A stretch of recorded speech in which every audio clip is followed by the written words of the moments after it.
It is single and Tamil New Year. Renew all your connections. Let 2023 be a year full of happiness, connections and prosperity. SLT Mobitel, the connection.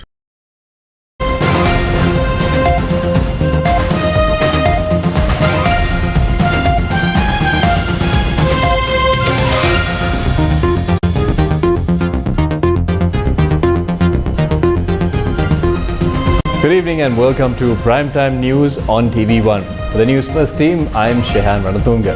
Now first, let's take a look at your headlines.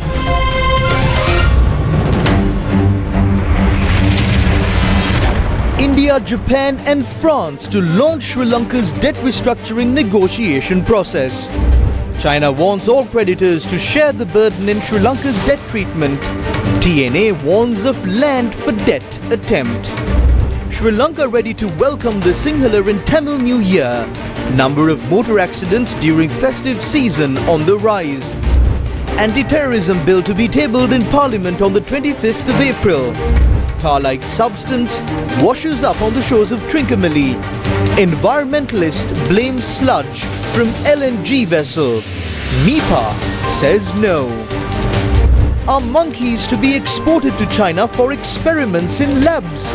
Environmental organizations raise concerns. Now your top story for tonight. The launch of Sri Lanka's debt restructuring negotiation process will take place later tonight in Washington, D.C. Japan, India and France will hold a press briefing on the sidelines of the IMF World Bank spring meetings to announce the launch of the debt restructuring negotiation process, and the three creditor countries have been closely working towards a coordinated debt restructuring plan for Sri Lanka. Japan, India and France are three major creditors to Sri Lanka.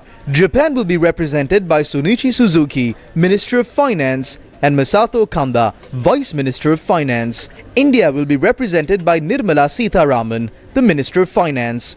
France will be represented by its Director General of the Treasury, Emmanuel Maulin. For Sri Lanka, Finance Minister President Ranil Wickremesinghe is scheduled to attend the launch virtually, and Shehan Semasinghe, State Minister of Finance, will also be in attendance. Chinese Foreign Ministry spokesperson Wang Wenbin said that China will continue to support Chinese financial institutions in actively working out the debt treatment for Sri Lanka. Wang Wenbin said that China will work with relevant countries and international financial institutions to jointly play a positive role in helping Sri Lanka navigate the situation, ease its debt burden and achieve sustainable development. Foreign Ministry spokesperson Wang Wenbin called on commercial and multilateral creditors to take part in Sri Lanka's debt restructuring based on fair burden sharing. He went on to note the Export-Import Bank of China, as the official bilateral creditor, stated clearly in its financing support documents to Sri Lanka's Finance Ministry that the bank is going to provide an extension on the debt service due in 2022 and 2023, which means Sri Lanka will not have to repay principal and interest due to the bank's loans during the above-mentioned period, so as to help relieve Sri Lanka's short-term debt repayment pressure. He added that the bank would like to have friendly consultation with Sri Lanka regarding medium and long-term debt treatment in this window period, and the bank will make best efforts to contribute to the debt sustainability of Sri Lanka. In March 2023, the IMF's board had finally backed a $3 billion bailout for Sri Lanka to help the country restructure its debt and relieve a catastrophic economic and social crisis. The IMF bailout, the 17th in Sri Lanka's history, was approved following prolonged discussion over Colombo's unsustainable debt. In return for the bailout, Sri Lankan authorities have agreed to far-reaching fiscal, monetary and governance reforms to fight corruption and raise tax revenue. Sri Lanka was hit by an unprecedented financial crisis in 2022, the worst since its independence from Britain in 1948, due to a severe scarcity of foreign exchange reserves, sparking a major political and humanitarian crisis in the island nation. TNA parliamentarian S. Sridharan alleged that the government is attempting to provide China with lands in the north to cover the debt. We have been reliably informed that 500 acres of the south of the Irinamadu reservoir and 200 acres bordering Jaffna and Kilinochchi will be given to China as a means of settling debt. The Sri Lankan government is showing a good face to India and is doing all it wants through China. This poses a threat to the regional powerhouse China and the Tamil people living in the area. The Fort Police has recorded statements from 15 personnel attached to the Central Bank of the disappearance of 5 million rupees from the Central Bank safe. The Central Bank of Sri Lanka has also launched an internal investigation into the incident. A police investigation is underway to determine if the money was stolen or was it a miscalculation. According to reports, the money was placed in a safe in the 3rd underground ward of the Central Bank of Sri Lanka that was prepared with the most advanced and secure security systems. Now, the Sinhala and Tamil New Year is just one day away, and most cities were filled with people doing their last-minute shopping. Major towns and cities across Sri Lanka were filled with people on Thursday as many were doing their last-minute shopping for the Sinhala and Tamil New Year. This was the situation in Fort Colombo.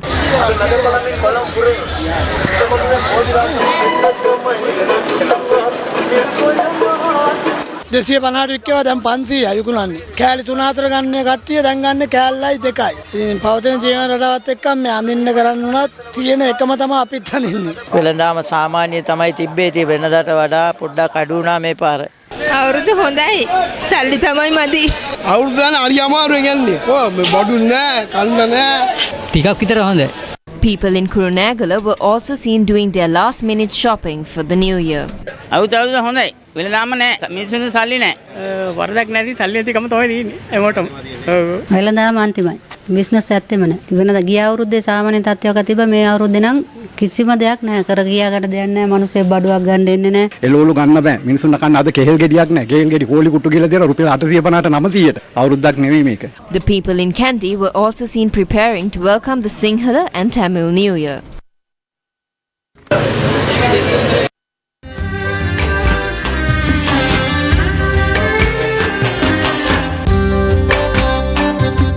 The Sinhala and Tamil New Year will dawn at 2:59 p.m. on Friday the 14th of April. The auspicious time or Punya Kalaya will commence at 8:35 a.m. and will end at 9:23 p.m. on Friday. Astrologers say that it is wise to let go of all work before 8:35 a.m. and give priority to religious observances. The auspicious time to prepare meals is at 3:39 p.m. on Friday. Astrologers say that it is wise to light the hearth clad in light mixed colored clothes while facing the direction south, and to prepare milk rice mixed with curd as well as sweetmeats containing undu flour. Commencing work, transactions and partaking in meals is fixed for April 14th at 5:05 p.m. and should be done clad in light golden colored clothes and facing the direction east. The time for anointing oil is fixed for April 16th at 9:41 a.m. and should be done clad in red and yellow while facing south. Leaving for work is fixed for the 17th of April at 6:28 a.m. and should be done clad in white colored clothes while facing south.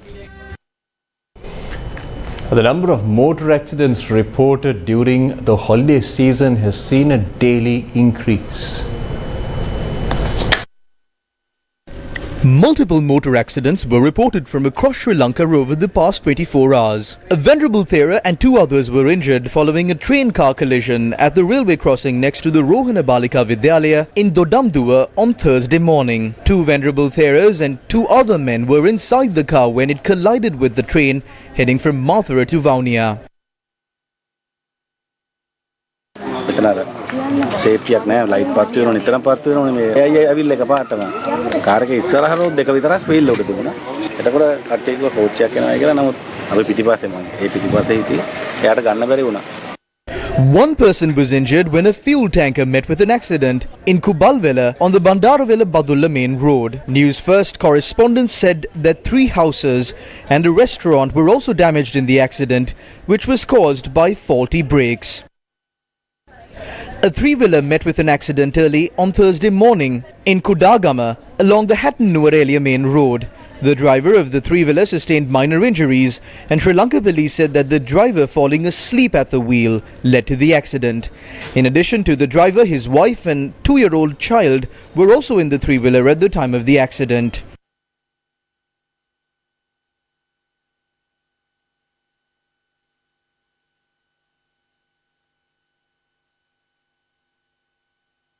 A 6-month-old toddler died following an accident between a bus and a three-wheeler in Mahava on Wednesday. A bus plying from Kurunegala to Mahava collided head-on with a three-wheeler heading from Mahava to Daladagama. The driver of the three-wheeler and 2 other women were injured and admitted to the Kurunegala Teaching Hospital. News First, as a news organization with 3 decades of experience in news reporting, carries with it the bitter memories of reporting the rising number of motor accidents that take place during the festive holiday season. As a responsible news organization, we carry the following message because we understand the importance of life, especially yours. Be careful when driving long distances to visit relatives and friends during the new year. Never drink and drive. No matter how experienced you are at the wheel, do not drive under the influence of alcohol, as driving while intoxicated endangers your life as well as the lives of everyone who placed their trust in you to travel with you in the vehicle. It is your responsibility as the driver not to drive under the influence of alcohol, and it is the responsibility of all others to refuse to accept an intoxicated driver. We also request that you not drive at high speeds. Be extremely careful while driving as well as while swimming. No matter how good you are, 1 second is all it takes to claim a life while swimming.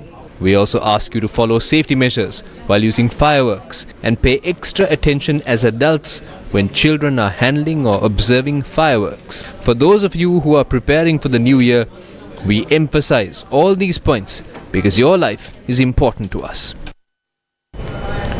Sri Lanka's Justice Minister, President's Council Dr. Vijayadasa Rajapaksa says that the anti-terrorism bill will be presented to the Parliament on the 25th of this month. Sri Lanka published the anti-terrorism bill on the 22nd of March, stating that it was to address the shortcomings in the existing Prevention of Terrorism Act.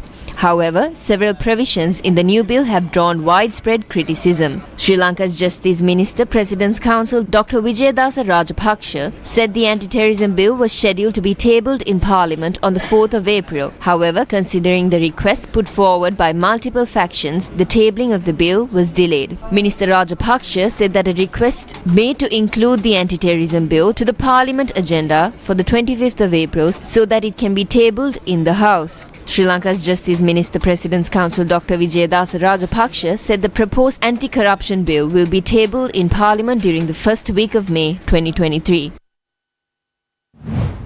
What will be the next course of action of the opposing parties to the new anti-terrorism bill, which is about to be submitted to the Parliament on the 25th, despite opposition of civil activists, professionals, journalists and many other parties? The opposition political parties emphasize that if the anti-terrorism bill is presented to the Parliament, ignoring public opposition, legal action will be taken against the bill. They are trying to incite fear among the people, claiming that the anti-terrorism bill will be moved on the 25th of April. This bill was moved in haste and concealed because the people oppose it. It was pulled back, citing fresh amendments. However, we are told that the bill will be presented in its original form. We will defeat this in the streets and in court. Ranil Wickremesinghe will not be allowed to do as he pleases. The United National Party said that those who want to engage in acts of terror are those who are against the anti-terrorism bill. The Prevention of Terrorism Act is already in effect. Anyone who properly studies the PTA and the ATA will not be against it. Those who wish to engage in acts of terror in the future are against the Anti-Terrorism Act. The power of detention, which was with the politician, has been transferred to a government officer and the court. A DIG has the power to place his signature on the order. නියෝජ්‍ය police සෝතිරයට. පොදු ජනක සත්කර්මණයේ බොහෝ පිරිසකුත් මේකට විරුද්ධ වෙනවා කියලා තමයි මම හිතන්නේ රෝගී දවස්වල මාධ්‍ය ප්‍රකාශ කළේ. පාර්ලිමේන්තුවේදී මේ Comments can be made in Parliament, the court, and at the committee stage. If a public representative goes with the trend when the public say to oppose it and protest against it, then he or she is not suitable for that post. ඉරල්ලට දුවන මහජන නියුතයෙක් ඉතින් අතර මහජන නියුතයෙක් විය යුතු නැහැ. The Sri Lanka Podujana Peramuna announced on Tuesday that the anti-terrorism bill that even lacks the confidence of the Justice Minister should be reviewed by a committee of experts. If the bill defines every single act of dissent as terrorism, that bill is not one that is suitable for a democratic society. Based on the views expressed in the media, it appears that the Justice Minister, who is moving the bill also, is not confident about the said piece of legislation. A request was made from the President to review the bill and appoint a committee of experts to study the matter and introduce a bill that does not violate the principles of democracy. The Samagi Janabalawege said it would make the necessary interventions against the anti-terrorism bill inside and outside of Parliament. Why is an anti-terrorism bill being introduced when there is no terrorism in the country? This government is trying to move to a position where they will be able to control all political parties, trade unions and authorities. We oppose the attempts being made by this government to curtail the people's democratic rights. We will take necessary measures inside and outside of Parliament.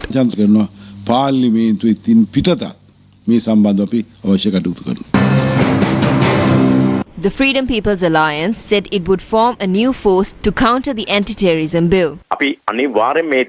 We need to take political leadership on this. All opposition forces must join together to defeat this bill without any conditions. This bill should be termed as the terrorism bill and not the anti-terrorism bill. This bill enforces state terrorism. ත්‍රස්තවාදී පනත කියලා. ත්‍රස්තවාදී රාජ්‍ය ත්‍රස්තවාදයේ බලාත්මක කරන පනත. Now on to one of our headline-making stories.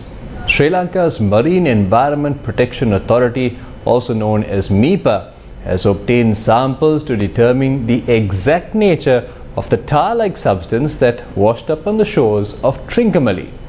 Now, according to environmentalists, an LNG tanker had met an accident off the coast of Uppaveli in Trincomalee. Substance had washed up on the Trincomalee coast on Wednesday. අලංගොඩ වැල්ල දිගේ තාර පොඩි බෝට්ටුවල දැල්වලට හැම තැනම ඉතින් තාර වැල්ල දිගේ ඊ රායිල තමයි මේ එන්නේ තාර වාතිය. හරි කරදරයක් ඒක බෝට්ටුවල මොදේ හැම තැනම තියෙන ගොඩ ගහලා කකුල් වල ගෑවෙනවා. මේක නැව් වලින් දාන එකක් තමයි මේක ඔයිල් නිකන් අර ගුලි වල වගේ තාර වෙලා තියෙන දැන්. The tar-like substance had washed up on Sri Lanka's eastern coast from Uppaveli to Nilaveli. A team from the Marine Environment Protection Authority visited the eastern coast for an observation on Thursday. This incident had taken place in the out harbour. A vessel was in the anchorage. Together with the Sri Lanka Navy, Sri Lanka Coast Guard, we conducted an on-board inspection. The sludge was definitely disposed from a vessel. Pearl protectors believe that the sludge could have been disposed from the LNG tanker that met with an accident in the seas of Uppaveli in Trincomalee. We have received reports from Uppaveli where there is a lot of this sludge, grease-looking sludge that has been washing up on the shoreline since yesterday. This sludge has been ideally coming from a ship where we still don't know exactly what the source is. 3 nautical miles from this shoreline in Uppaveli there is a LNG tanker which is anchored, which is called Soyo.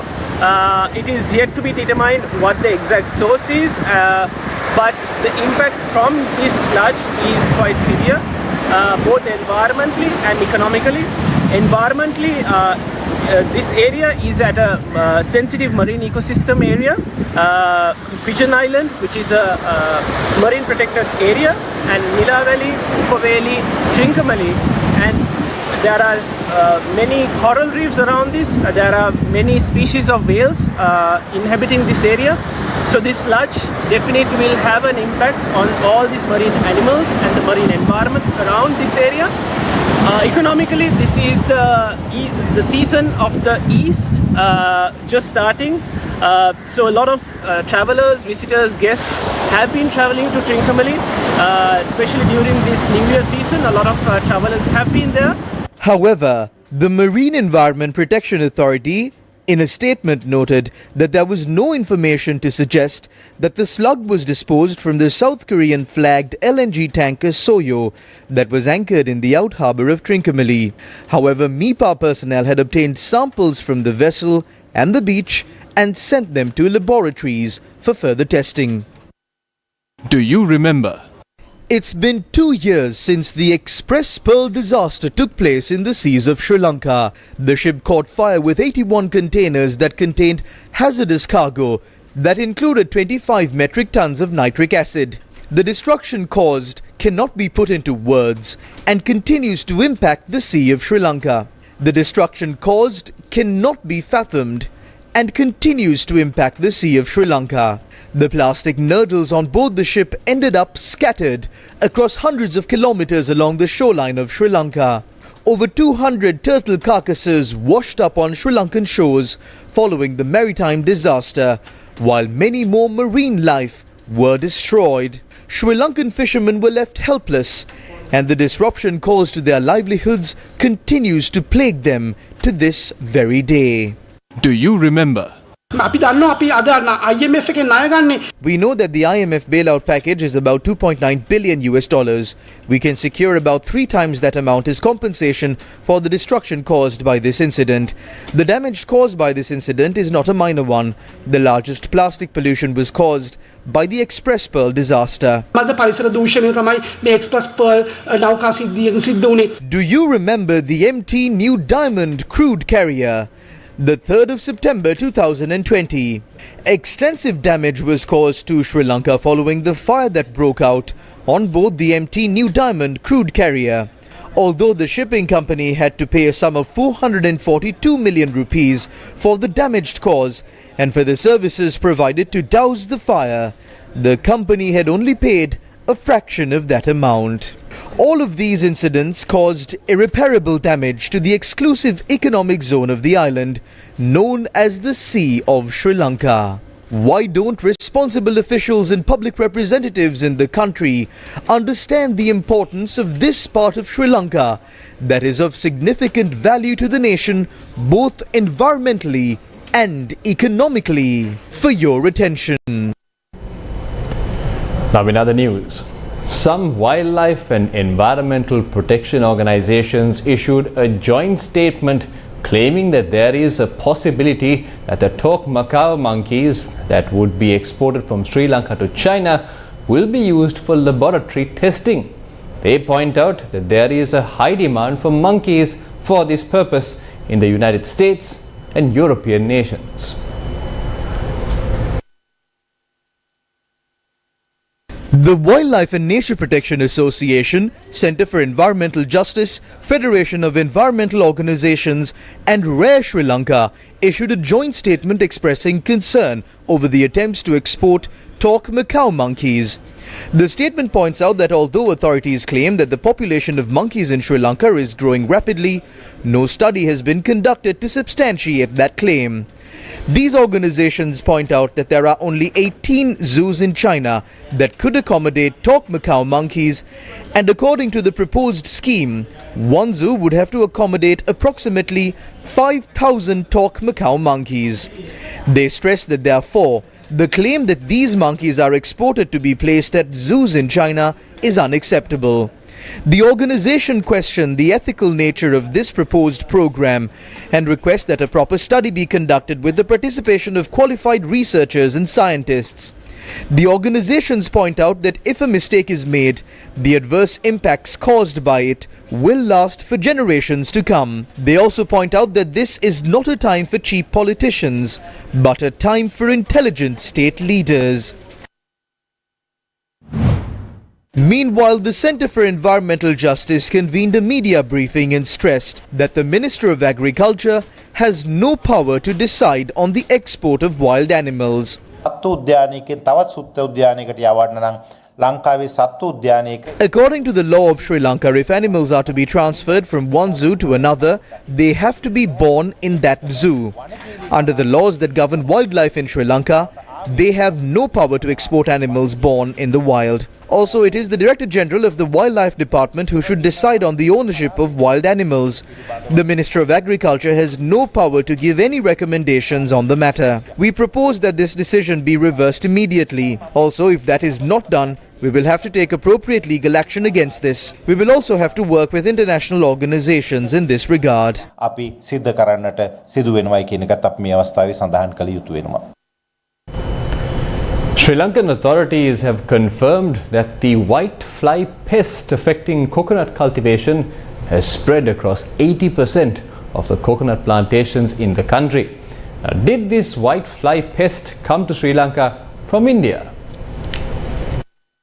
Coconut planters point out that the spread of the white flies pest over the course of about a year has reduced the coconut harvest in the country. According to details from the Coconut Research Institute, the white fly menace has spread to coconut plantations in the Colombo, Gampaha, Kalutara, Kurunegala, Kandy, Gaul, Mathura, Ratnapura, Putlam and Hambantota districts. All the coconut trees are pale, the coconuts are small, the harvest is also less. This area has been completely destroyed. The king coconuts have been destroyed. We got a good income from the king coconuts. The plantation is completely destroyed.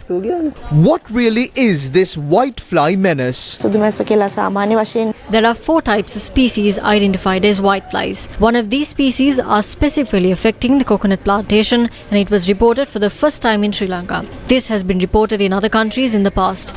This pest has been reported in India since 2016.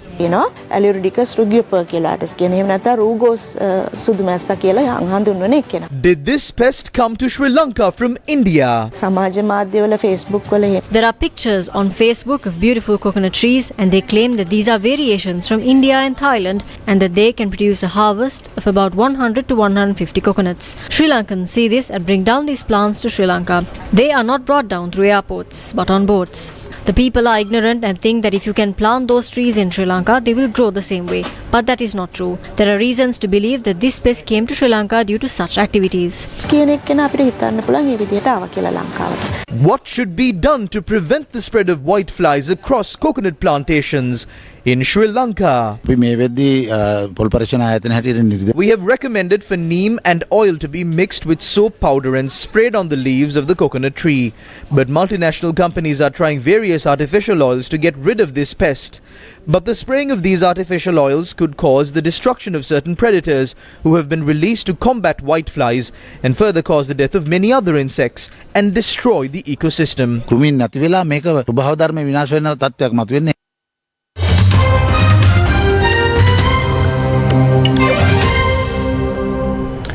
Now in news overseas. Union activists barged into the Paris headquarters of luxury goods companies, saying the French government should shelve plans to make people work longer for their pension and tax the rich more instead. In a 12th day of nationwide protest since mid-January, striking workers also disrupted garbage collection in Paris and blocked river traffic on part of the Rhine River in eastern France. Trade unions urged a show of forces on the streets a day before the Constitutional Council's ruling on the legality of the bill that will raise the state pension age by 2 years to 64. If the council gives its approval, possible with a caveat, the government will be entitled to promulgate the law and will hope this will eventually put an end to protests which have at times turned violent and widespread anger against Macron. Macron's drive to raise the national retirement age from 62 to 64 has ignited a months-long firestorm of public anger. Now, the US believes the UN Secretary General is too willing to accommodate Russian interests, according to fresh revelations in classified documents leaked online. Several classified documents leaked online suggest Washington has been closely monitoring Antonio Guterres. Several documents describe private communications involving Guterres and his deputy.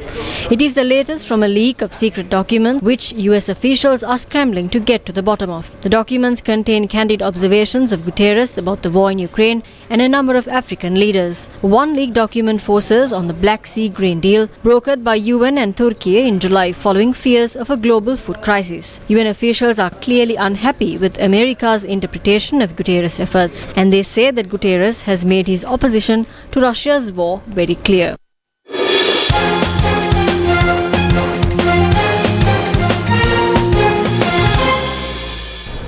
Now on to your sports news. The ban imposed on Sri Lanka Rugby by the Asia Rugby Federation has been lifted and reinstated as a full member.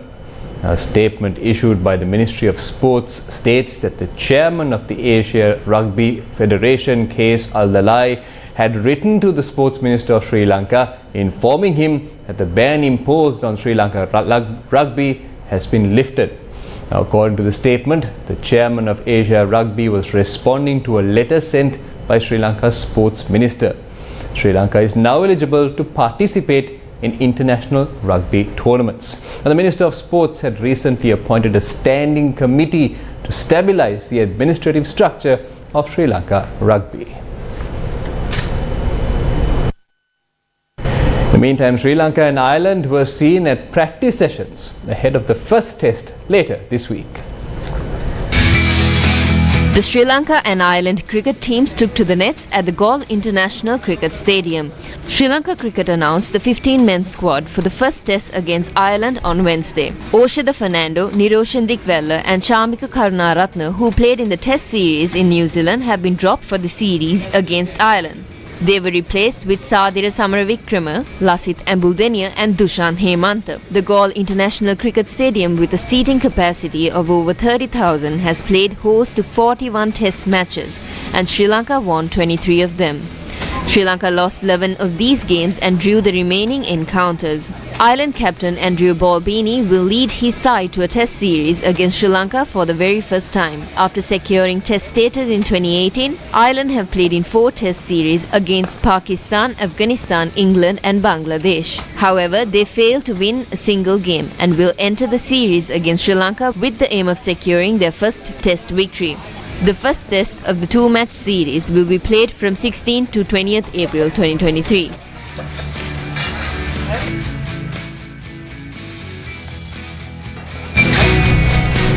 And that's it from the news team for tonight. For the News First team, I'm Shehan Ranatunga. Have a safe, great evening and also an amazing Sinhala and Tamil New Year.